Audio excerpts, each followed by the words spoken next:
같이 읽어나가겠습니다. 제가 먼저 쭉 읽고 나중에 같이 읽으시죠. 내가 주 안에서 크게 기뻐함은 너희가 나를 생각하던 것이 이제 다시 싹이 나미니 너희가 또한 이를 위하여 생각을 하였으나 기회가 없었느니라. 내가 궁핍함으로 말하는 것이 아니라 어떠한 형편에든지 나는 자족하기를 배웠노니 나는 비천에 처할 줄도 알고 풍부에 처할 줄도 알아. 모든 일 곧 배부름과 배고픔과 풍부와 궁핍에도 처할 줄 아는 일체의 비결을 배웠노라. 내게 능력 주시는 자 안에서 내가 모든 것을 할 수 있느니라. 그러나 너희가 내 괴로움에 함께 참여하였으니 잘하였도다. 빌립보 사람들아, 너희도 알거니와 복음의 시초에 내가 마게도냐를 떠날 때에 주고받는 내 일에 참여한 교회가 너희 외에 아무도 없었느니라. 데살로니가에 있을 때에도 너희가 한 번뿐 아니라 두 번이나 나의 쓸 것을 보내었도다. 같이 읽죠. 내가 선물을 구함이 아니요 오직 너희에게 유익하도록 풍성한 열매를 구함이라. 내게는 모든 것이 있고 또 풍부한지라. 에바브로디도 편에 너희가 준 것을 받음으로 내가 풍족하니 이는 받으실 만한 향기로운 제물이요 하나님을 기쁘시게 한 것이라. 나의 하나님이 그리스도 예수 안에서 영광 가운데 그 풍성한 대로 너희 모든 쓸 것을 채우시리라. 하나님 곧 우리 아버지께 세세복음하도록 영광을 돌릴지어다. 아멘. 그리스도 예수 안에 있는 성도에게 각각 문안하라. 나와 함께 있는 형제들이 너희에게 문안하고 모든 성도들이 너희에게 문안하되 특히 가이사의 집 사람들 중 몇이니라. 주 예수 그리스도의 은혜가 너희 심령에 있을지어다. 아멘. 자, 너희가 내 괴로움에 함께 참여하였으니 잘하였다 라는 말씀 제목으로 오늘은 마지막 이 빌립보서의 마지막 부분을 다루도록 하겠습니다. 자, 사도 바울은 빌립보 성도들이 보내준 선물, 사랑에 대해서 지금 감사하고 문안하고 축복하면서 서신을 마치고 있습니다. 15절 말씀을 보면 빌립보 교회가 생겨나자마자 사도 바울이 계속적으로 선교하도록 필요한 물질적 도움을 주기 시작했다는 겁니다. 사도 바울은 빌립보, 이 그리스의 지금 위쪽인데요, 마게도냐 지방이라고 얘기합니다. 근데 이제 터키를 지나서 이렇게 그 그리스로 우리 쪽에 여러분이 보실 때는 이렇게 넘어가죠. 아시아 쪽에서 이제 유럽 쪽으로 넘어가게 되는데 이것이 이제 2차 선교입니다. 그래서 2차 선교를 시작하고서부터 시간이 한참 지난 상황이에요. 만약에 경비가 있었다고 한다면 그 경비들을 다 써버렸을 가능성이 높은 그런 상황인데 그때 오직 빌립보 교회만이 사도 바울을 도와주었다는 겁니다. 그 후에 이 사도 바울은 아래쪽으로 이제 좀 더 내려가서 데살로니가, 이 마게도냐의 수도로 보통 얘기하는 그 데살로니가로 갔고, 데살로니가 교인들에게는 누를 끼치지 않기 위해서 선수 노동을 하면서 선교비를 충당하기 시작했습니다. 그래서 데살로니가전서에 보면 형제들아, 우리의 수고와 애쓴 것을 너희가 기억하리니 너희 아무에게도 폐를 끼치지 아니하려고 밤낮으로 일하면서 너희에게 하나님의 복음을 전하였노라. 밤낮으로 일하면서 그 짬을 내서 이렇게 복음 증거를 했다는 겁니다. 데살로니가 후서에 보면은 어떻게 우리를 본받아야 할지를 너희가 스스로 아나니 우리가 너희 가운데서 무질서하게 행하지 아니하며 누구에게서든지 음식을 값없이 먹지 않고 오직 수고하고 애써 주야로 일함은 너희 아무에게도 폐를 끼치지 아니하려 함이니 우리에게 권리가 없는 것이 아니요 오직 스스로 너희에게 본을 보여 우리를 본받게 하려 함이니라. 그러니까 사도 바울은 데살로니가 교회를 세우면서 이렇게 성도들을 통해서 이렇게 자그마한 것들을 받을 수가 있어요. 근데 그거를 안 하고 열심히 일하면서 이렇게 본을 보였다는 겁니다. 왜냐하면 데살로니가 그 교회 안에는 일하기 싫어하는 사람들도 있었던 것으로 보여집니다. 그렇기 때문에 본을 보이면서 교훈을 주고 있는 거예요. 그리고 선교적인 경비도 담당하고요. 그런데 이때에도 이 빌립보 교회에서 빌립보 출신 이 에바브로디도라고 하는 이 사람을 통해서 2번이나 필요한 것을 보내주었다는 겁니다. 이것을 선물로 표현하고 있는데 이 선물이 헬라어로 도마입니다. 우리가 그 도마 제자도 있죠. 선물이라는 뜻인데 이게 일반적인 선물을 보내준 것이 아니라 사도 바울의 생계에 필요한 거를 지원해 줬다는 겁니다. 빌립보 교회가. 그래서 사도 바울에게 아주 든든한 지원, 응원을 보내주고 있는 그 빌립보 교회를 우리가 볼 수가 있는 겁니다. 사도 바울이 이 터키에서 넘어가서 이 그리스 지역 마게도냐와 아가야 지방을 다 이렇게 훑고, 이게 2차 선교 여행이고, 또 3차 전도 여행은 이쪽을 다시 돌아보기도 하면서 이렇게 이제 에베소라고 하는 곳으로 이제 가게 되는데, 이 3차 선교 여행까지 잘 마치고 예루살렘에 갔다가 거기서 율법에 대해서 율법을 모욕했다라고 하는 고소를 당하면서 소송에 걸리고, 그래서 가이사랴에서 약 2년, 그리고 얘기로는 그리고 로마로 압송돼서 약 2년 정도 이렇게 고생을 하게 됩니다. 재판을 받게 되는 거예요. 그리고 이 빌립보서를 쓴 상황에서는 로마에 지금 억류돼서 재판을 기다리고 있었던 그런 상황으로 우리가 이해를 하고 있는데, 이 빌립보 교회가 이 억류되어 있는 사도 바울에게 에바브로디도를 통해서 또 선교비를 보내주었다는 겁니다. 그래서 10절 말씀에 사도 바울은 너희가 나를 생각하던 것이 이제 다시 싹이 났다, 다시 나를 생각하고 그렇게 보내준 거 너무 고맙다 라고 이렇게 표현을 하고 있는 거죠. 그러면서 사도 바울이 자기 상황을 이제 설명을 합니다. 11절에 보면 어떠한 형편에든지 나는 자족하기를 배웠다. 내게 능력 주시는 자 하나님 안에서 내가 모든 것을 할 수 있다. 너희가 내 괴로움에 함께 참여하였으니 잘하였다. 내가 선물을 구함이 아니요 오직 너희에게 유익하도록 풍성한 열매를 구함이라. 그래서 너희들이 보내준 것을 통해서 선교의 결실이 많이 맺혀지기를 또 기대하고 있고요. 내게는 모든 것이 있고 또 풍부하다. 이는 받으실 만한 향기로운 제물, 너희가 보내준 것이 향기로운 제물이고 하나님을 기쁘시게 하는 것이다. 하나님이 그리스도 예수 안에서 영광 가운데서 그 풍성한 대로 너희 모든 쓸 것을 채우실 것이다 하면서 이렇게 이야기를 하고 있습니다. 오늘 여기에서 세 가지 말씀을 제가 드리려고 하는 겁니다. 첫 번째는 빌립보 교회의 선교 열정을 우리가 배우자는 거예요. 신앙이 오래되면, 돈이 많으면, 여유가 있으면 꼭 선교를 잘 감당하느냐? 그렇지 않습니다. 선교를 하려면 그 첫 번째가 관심이에요. 관심이 있어야 자기 자신만을 보지 않고 이웃을 보게 되고 세계를 보게 되는 거예요. 두 번째가 기도입니다. 하나님과 같이 일하는 겁니다. 내가 그냥 돈을 뿌리고 전도지 뿌리면 뭐가 되는 것이 아니라 이걸 통해서 사람들의 마음을 움직이고 영혼이 감동이 되어지거나 이렇게 작동이 되어져야 되기 때문에 하나님의 역사가 없이는 영혼 구원이라고 하는 것이 불가능한 겁니다. 그래서 하나님과 함께 우리는 일하는 동역자다라고 이렇게 표현을 하거든요. 그래서 하나님의 그 동역자로서 우리가 하나님과 함께 일을 하는데 하나님의 뜻을 구하고, 그리고 하나님의 도우심을 구하고 하나님의 역사가 일어나기를 기도해야 되는 거죠. 세 번째는 물질적인 후원입니다. 관심, 기도에 이어서 물질적인 후원이 당연히 필요로 합니다. 선교사를 교육을 해야 되고, 그와 선교사와 그 가족이 훈련받아서 그 새로운 장소로 이동을 해야 됩니다. 거기에 정착을 해야 됩니다. 다양한 활동을 해야 됩니다. 그 필요한 모든 것들이 지원되어져야 되는 거예요. 그래서 돈이 많이 들어가는 것이죠. 선교라고 하는 것은. 빌립보 교회는 사도 바울로부터 배웠습니다. 사도 바울이 가지고 있는 이방인에 대한 선교적인 꿈, 주님이 주신 선교적 꿈을 함께 공유하고 관심을 가졌습니다. 사도 바울과 선교회에 하나님의 도우심과 역사가 일어나기를 기도하였고요. 물질적인 후원을 하면서 계속 지지를 보내고 있는 거예요. 이러한 헌신이 하나님께 받으실 만한 향기로운 제물이 된 거고 하나님을 기쁘시게 한 것이기 때문에 하나님께서 더욱더 복으로 너희들을 채워주실 것이다 라고 이렇게 말씀을 하고 있는 겁니다. 지난 4월 30일 국민일보에 이런 글이 올라왔습니다. 엄마가 품어온 선교 약속. 엄마가 품어온 선교 약속. 1980년대에 우리는 교회가 막 부흥하던 그런 시대를 맞이했었습니다. 그때 여고생으로 여의도 광장에서 세계 복음화 대성이라고 하는 것이 몇 차례 있었습니다.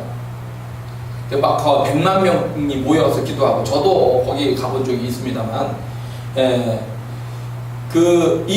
이 세계 복음화 대성회 때 거기에 여의도 바닥에 앉아서 기도를 하면서 이 여고생이 결단을 했어요. 하나님이 원하시면 제가 선교사로 가겠습니다. 제가 혹시 선교사로 못 간다고 한다면 자녀라도 보내겠습니다. 자녀도 못 간다고 한다면 평생 선교 헌금을 하겠습니다. 대학에 들어갔고 아프리카 케냐에 대한 비전을 가지면서 계속 기도를 하고 선교 중보 모임을 했다고 합니다. 근데 그곳에서 한 남자와 만나서 결혼을 했고 목사 사모가 된 거예요. 근데 자기 자신은 남편과 함께 그 케냐로 가고 싶은 이런 선교적인 꿈을 가졌지만 자기는 갈 수 있는 형편이 안 되었어요. 그래서 못 갔고, 그래서 자기 딸을 키웠는데 자기 딸이 미국으로 유학을 가서 뉴욕에서 공부를 합니다. 뉴욕대에서 여러 가지 음악, 뮤지컬 이런 것에 관심을 가지면서 일을 하게 됐는데, 그걸 하다가 어느 날 자신들이 이야기를 하는 건 아닌데 그 딸이 이상하게 마음속에 뭔가 인생에 이렇게 살면 안 되겠다라고 하는 생각이 들었다는 거예요. 그래서 이야기를 나누다가 너 아프리카 한번 그러는데 가보면 어떻겠느냐라고 얘기했더니 이 딸이 흔쾌히 한번 가보겠다고. 그래서 이 딸이 케냐로 가가지고 거기서 선교사로서 활동을 하게 된 겁니다. 그리고 거기서 음악하고 이 뮤지컬 이런 거에 관련해서 하다 보니까 아이들을 훈련시켜서 그 큰 공연들도 하고 그것에 관련해서 더 배우려고 생각을 하다 보니까 이 딸이 잠깐 이제 미국의 하버드 대학에 또 입학을 해서 공부를 마무리 짓고 다시 거기로 가겠다고 해서 이 분위기가 이렇게 지금 바뀌었다는 거예요. 여하튼 중요한 것은 하나님의 은혜에 우리가 늘 감사하고 있다고 한다면 우리의 삶의 한 방향, 어떻게 보면 우리의 삶의 전 방향이 하나님의 선교라고 하는 그 방향에 대해서 항상 생각을 해야 된다는 거예요. 내가 할 수 있으면 내가 할 수 있는 일을 생각해야 되고, 내가 하지 못한다면 내 자녀라도 해야 되고, 아니라면 내가 헌금이라도 후원해서 누군가 선교사들을 돕고 그 어려운 사람들을 돕는 일을 하면 그것이 하나님께 영광이 되고 또 이 세계가 아름답고 평화로운 그런 일로 되는데 도움이 되는 거죠. 그러니까 우리가 선교의 열정을 가지고 있다라고 하는 것을 우리가 믿음이 있느냐라고 하는 문제로 생각할 수가 있어요. 내가 정말 하나님을 향한 믿음이 있다면 선교 열정은 식지 말아야 되는 거예요. 나는 어떻게 하나님을 기쁘시게 할까? 나는 어떤 방법으로 나만의 선교를 감당할까? 이거를 항상 마음속으로 생각하면서 여러분 살아가시면 좋겠습니다. 그 다음 두 번째 문제, 어떠한 형편이든지 자족하기를 배운 사도 바울을 배우자는 겁니다. 사도 바울은 이렇게 얘기했어요. 어떠한 형편이든지 나는 자족하기를 배웠다. 비천에 처할 줄도 알고 풍부에 처할 줄도 알아. 모든 일, 곧 배부름, 배고픔, 풍부, 궁핍에도 처할 줄 아는 일체의 비결을 배웠다. 내게 능력 주시는 자 안에서 내가 모든 것을 할 수 있다. 자족이라고 하는 이 말은 아우타르케스라고 하는 헬라어 말입니다. 아우타르케스, 자연스럽게 살 수 있다, 산다, 만족하면서 산다 라고 하는 이런 뜻입니다. 내가 배부르건 배가 고프건 사도 바울의 이 마음은 예수님을 닮아가는 거예요. 예수님의 고난에 동참하고 예수님의 부활에 동참하는 것이 소원입니다. 그렇기 때문에 어떤 상황에서든지 하나님의 은혜 안에서 자연스럽게 만족하면서 살 수 있는 비결을 배웠다는 거예요. 그러니까 어떤 상황에서든지 감사하면서 자기 마음속의 평강을 빼앗기지 않는 거죠. 이런 사도 바울의 말을 요즘 말로 좀 다르게 제가 이렇게 느낀 게 말이 있어요. 어떤 말이냐면 미국의 작가요 등산가인 제임스 램지 울먼이라고 하는 사람이 이렇게 말을 했어요. 도전이라는 말, 도전. 우리가 이제 유머로 어디 그 프로그램에 나오는 거잖아요. 도전 뭐 이렇게 하죠. 자, 도전은 모든 인간 행위의 핵심이며 주된 동기이다.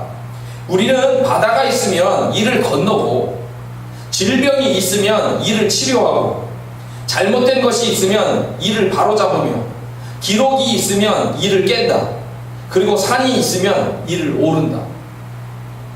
그러니까 상황에 대해서 어떤 상황이든지 이것에 대해서 쉽게 절망하고 낙심하고 불평하고 이렇게 하는 것이 아니라 나는 계속 도전한다. 나는 그런 문제에 대해서도 해결할 수 있다 라고 하는 이런 마음을 가지고 절망하지 않고 앞으로 나아가는 거, 감사하며 나아가는 거, 이런 모습으로 표현할 수 있겠다는 생각이 들었어요.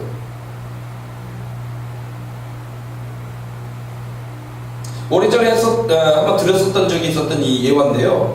엘라라고 하는 여자가 있었습니다. 남편을 따라서 아이들과 함께 이제 그 아프리카로 갑니다. 아프리카에 가서 52년 동안 살게 되는데, 아프리카의 가난한 이들에게 이제 복음을 전하게 되는데, 이렇게 아프리카로 간다고 할 적에 자기가 친숙했었던 모든 것이 다 이제 버려져야 되잖아요. 친구, 친척, 뭐 고향 이런 거 다 버리고 떠나는 게 되는 거예요. 아프리카 갔더니 거기는 아주 타는 듯한 무더위가 있는 거예요. 전기가 있는지, 에어컨이 있는지, 현대적인 편의시설이 있는지 없어요. 너무나도 견딜 수가 없는 날인데, 어떤 날은요 너무 뜨거워가지고 바깥에 있는 온도계를 집 안으로 가지고 들어왔대요. 무슨 얘기냐면은 이 온도계가 섭씨 49도를 넘기면 넘쳐서 끝나는 거예요. 파괴가 돼버리는 거죠. 고장이라기 때문에 섭씨 49도를 넘기지 않게 하기 위해서 갖고 들어왔다는 거예요. 그러니까 날씨가 50도가 됐다는 거죠. 요즘 뭐 인도 같은 데도 50도가 돼요. 인도도. 근데 아프리카의 온도 50도. 근데 이 여인 엘라는 한 번도 그 상황에 대해서, 날씨에 대해서 불평한 적이 없는 거예요. 땀방울이 온몸을 타고 흐르게 되는데, 그리고 곰팡내 나는 습한 공기 때문에 잠을 이루지 못하는데도 불평하지 않았다는 거예요. 그 엘라의 딸 미미가 어느 날 어머니의 낡은 일기장을 살펴보다가 어머니가 도대체 이런 상황 속에서 어떻게 만족을 얻으며 살았는지를 알게 되었다는 겁니다. 자, 이 어머니는 이런 마음으로 아프리카에 가서 일하고 있었어요. 어떤 마음이냐? 나는 어떤 것에 대해서도, 심지어 날씨조차도 불평하지 않겠다. 다른 환경, 내가 여기 힘드니까 다른 환경이나 다른 장소로 가보고 싶은 생각이 나잖아요. 그런데 나는 다른 환경이나 다른 장소에 있는 나의 모습을 그려보지 않겠다. 생각조차 안 하겠다는 거예요. 나는 나의 몫을 남의 것과 비교하지 않겠다. 나는 나의 길을 계속해서 가면서 나의 역할을 감당하겠다는 거죠. 이것 혹은 저것이 지금과 좀 달랐더라면 이렇게도 가져가지 않겠다. 내 일은 하나님께 속한 것이지 내게 속한 것이 아님을 기억하자. 이런 일기가 쭉 적혀 있었어요. 그리고 더욱더 놀라운 비밀, 이 엘라 어머니의 눈은 영원에 고정되어 있었다는 겁니다. 즉 하나님의 관점으로 인생을 바라보고 있었던 거예요. 나의 모든 미래는 하나님의 강하신 팔 안에 든든히 놓여 있기 때문에 오늘을 사는 데 있어서 나는 자유롭다. 그래서 영원을 향한 그런 마음으로 영원에 집중하고 했기 때문에 이 여인 엘라의 마음속에는 항상 내적인 만족감이 있었다는 거예요. 감사하고 만족하고. 우리 상황이 힘들 때 벗어나고 싶은 생각이 항상 나와요. 있죠. 배웠겠어요. 사람인데. 근데 이 엘라는 그런 마음을 아예 버리고 감사하면서 그 모든 상황을 이겨나가더라는 거죠. 사도 바울은 감옥에 있어요. 억류되어 있지만 좀 약간 자유로운 상태. 근데 나는 조금 배고프면 어떠냐? 조금 배부르면 어떠냐? 어떤 상황에도 나는 다 낙심하지 않고 이길 수 있다, 해낼 수 있다, 이런 자신감을 보이는 거죠. 우리들도 이러한 모습들을 배울 필요가 있다는 겁니다. 자, 마지막 세 번째 문제는 마지막 문안에 관련된 비밀입니다. 사도 바울이 문안을 얘기를 해요. 여기 있는 성도들이 이제 너희들에게 문안한다, 안부를 전한다 얘기죠. 그런데 특히 가이사의 집사람들 중 몇이니라 하면서 가이사의 집사람들이 너희들에게 문안하고 있다라고 이렇게 소식을 전해 주었습니다. 이 가이사라고 하는 말은 카이사인데요, 즉 로마 황제를 이야기하는 겁니다. 사도 바울이 로마에 억류되어 있다가 잠깐 풀려나고 그리고 나중에 이제 처형당하게 되는데, 이때 당시로 이제 상황을 보면은 그 억류되어 있는 상황에서도 이 순번제로 돌아가는 그 시위대를 계속 만나요. 그래서 사도 바울이 시대들에게 복음을 전했다는 거예요.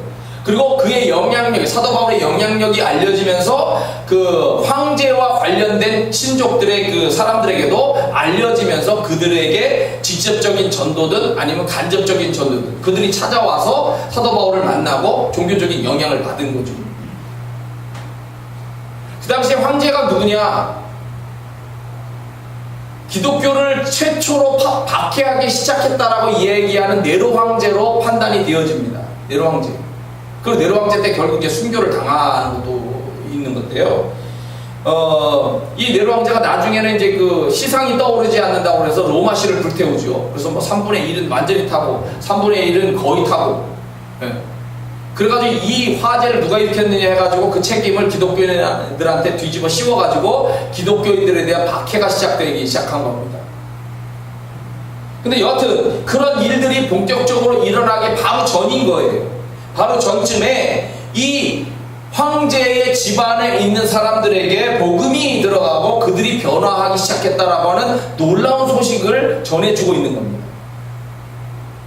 이렇게 하나님의 역사는 생각지 않은 곳에서 언제든지 일어날 수가 있어요. 저 사람이 부유하니까 안 믿을 거야. 저 사람이 다른 종교를 가지고 있으니까 안 믿을 거야. 아니에요. 몰라요. 어떻게 일어날지 모르는 거예요. 자, 이란이 있습니다. 이란이 지금 미국의 경제 제재가 시작됐죠. 이란으로부터 나오는 모든 원유, 즉 이란이나 지금 러시아나 모두가 이런 나라들이 원유, 석유 팔아가지고 가스 팔아가지고 먹고 사는 나라들이에요. 그게 무너지면은 이 경제가 없기 때문에 무너지게 되는 건데, 지금 물론 이란은 큰 소리 치고 있지만 우리나라도 일본과 함께 정제유, 원유에서 나온 걸 가지고 좀 정제해서 이거를 이제 산업시설에 보급하게 되는데, 이 정제유를 받아오던 것조차도 이제 차단이 돼버렸어요. 이제 목숨줄이 걸린 거죠. 이란 입장에서는 핵무기에 대한 생각을 버리고, 이란도 마찬가지로 미국에 항복을 해야 되는 거고, 이 이란을 때리면서 중국을 때리고 북한을 때리고 있는 거, 연결된 줄이 그겁니다. 이란이 이제 완전히 끝나면 그 다음에 타켓이 당연히 지금도 중국을 향하고 북한을 향하고 있지만 완전한 타켓이 이제 중국과 북한으로 모아지게 되는 거예요. 미국의 방침이 그렇습니다. 근데 이 이란은 이란의 마호멧 밑에 두 파가 생기죠. 마호멧이 죽고 난 다음에 마호멧의 가족 중에서 후계자가 나올 것이냐, 아니면 가족 친계가 아닌 좀 친척이나 다른 사람이 이렇게 그 뒤를 이을 것이냐, 후계자가 나올 것이냐라고 이렇게 해서 이 이슬람이 서로 싸우기 시작한 거예요. 자, 그래서 이 이란은 가족 중에서 나와야 된다라고 하는 이 시아파의 대표적인 국가입니다. 그리고 다른 사람도 할 수 있지 않느냐 해가지고 나오는 걸 순위파인데, 이 순위파의 대표는 사우디아라비아예요. 이 이란과 사우디아라비아는 비하는 무슬림 세계에서 쌍벽을 이루면서 전쟁하고 있는, 경쟁하고 있는 그러한 그 관계입니다. 자, 그런데 이 이란 안에서는 기독교인을 선교하면 죽여요. 그러니까 무슬림 지역에 가서 선교한다는 걸 목숨을 내놔야 되고 함부로 들어가지도 어려운 겁니다. 자, 그러면 우리가 생각할 때 복음이 증거되어야 되는데 그들이 어떻게 복음을 접하고 어떻게 변화가 될 수 있느냐 그랬는데, 우리가 몇 년 전 소식에 의하면 예수님이 꿈에 나타나서 그 이란의 그 종교 지도자들이 예수님께로 돌아오거나 또는 그 일반 사람들이 예수님을 믿게 됐다라고 하는 그런 그 보도가 나오기 시작을 했어요. 그런데 올해 1월 31일 날 쿠키뉴스에 이런 게 올라와 있습니다. 이란에 기독교 신자들이 늘어나고 있다. 기독교 위성방송의 시청자가 상당히 많이 늘고 있다. 그리고 개종을 하는 사람들이 늘어나고 있고 성경 보급이 확산되고 있다. 지하 교회가 늘어나고 있다. 왜냐면 걸리면 죽으니까. 지하 교회가 늘어나고 있고, 적어도 그런 추세로 보면은 100만 명 이상의 기독교인이 존재하는 것으로 추정이 된다. 더군다나 그 이란 안에 1000만 권의 성경을 보급했다는 겁니다. 1000만 권. 비밀리에 코란과 함께 이렇게, 겉으로 보면 코란이지만 그 내부를 보면 성경이 같이 있는, 이런 식으로 쪽복음이든 성경이든 이렇게 두 개를 같이 넣건 이런 식으로 성경을 보급을 해가지고 1000만 권이면 얼마나 많은 겁니까, 여러분? 천만 권이라고 되는 엄청난 성경을 나눠줬다는 거예요, 사람들. 하나님의 역사로 무슬림들이 주님께로 돌아오는 역사가 일어나기를 우리는 계속해서 기대하며 기도해야 합니다. 아까도 얘기했지만 스리랑카 같은 데서는 교회가 그들에 의해서 불타고 많은 사람들이 죽고 그런 일이 생겨요. 그러나 생각지 못한 곳에서 계속해서 하나님의 역사가 일어나더라는 거죠. 그리고 기독교인이 그들에 대해서 우리 같으면 이슬람이면 그렇게 안 할 거잖아요. 너희들이 우리 공격해서 두고 보자. 우리도 죽인다. 칼은 칼, 이는 이. 이렇게 아마 대들 텐데 기독교 교회가 우리는 그들을 용서했다. 용서한다. 사랑, 기독교는 사랑이고 평화에 대한 거를 이야기를 하고 있기 때문에 그들이 도전을 받는 거예요. 야, 정말 세상은 평화롭게 살아야 되는데 이런 식으로 하나 생각지 않은 곳에서 하나님의 역사가 여하튼 일어나기 때문에 우리가 계속해서 하나님의 은혜로운 역사가 생각지 않은 곳에서도 계속 일어나도록 기도해야 된다는 거죠. 오늘 이렇게 해서 사도 바울의 빌립보 옥중서신 중에 하나인 빌립보서를 마무리 짓고 있습니다만은 여하튼 이 빌립보 교회가 가지고 있는 좋은 장점들도 우리는 보고 어려운 가운데서 있는 사도 바울의 모습들도 우리가 보고 그리고 이 생각지 않은 황제의 가족들 속에서도 하나님의 역사가 일어나고 있구나 이런 것을 보면서 여하튼 우리는 우리 나름대로의 삶을 지혜롭게 살고 그리고 선교적인 열정을 우리도 잘 가지고 우리를 통하여 하나님이 또 이루실 좋은 그런 역사를 기대하고 우리가 처하는 곳에서 하나님의 그런 영광을 드러내는 좋은 활동들을 하면서 선교를 잘 해가는 여러분과 제가 되기를 축복합니다. 같이 한번 기도하겠습니다. 은혜로우신 하나님 아버지, 오늘도 이 빌립보 교회